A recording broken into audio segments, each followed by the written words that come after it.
ਹੁਣ ਜਿਹੜਾ ਅੱਲਾਹ ਤਾਲਾ ਦੀ ਰਹਿਮਤ ਨਾਲ ਪਕੜਦਾ ਉਹਦੇ ਮਾਸ਼ਾਅੱਲਾ ਚਾਸੀ ਹੋਰ ਹੋਣੀ ਹੈ, ਤੇ ਜਿਹਨੂੰ ਅਸੀਂ ਜ਼ਬਰਦਸਤੀ ਕਰਦੇ ਪਕੈਸੋ ਉਹਦੀ ਚਾਸ ਹੋਰ ਹੋਣੀ ਹੈ। ਸਵੇਰ ਸਵੇਰ ਦਾ ਟਾਈਮ ਹੈ, ਅਸਾਂ ਟਿਪਕੇ ਚੌੜਾਈ ਕरेंगे पाए वो तो आपको दिखा सकते हैं।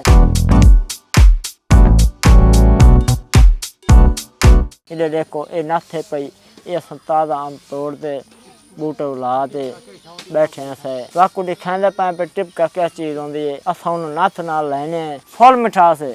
मादा पाल वाले आम तो बोल वैसे जिस टाइम उन्होंने टिपका खाता सवेरे सवेरे 5 बजे 5:30 बजे उठीने अस टिपका लेने खाने।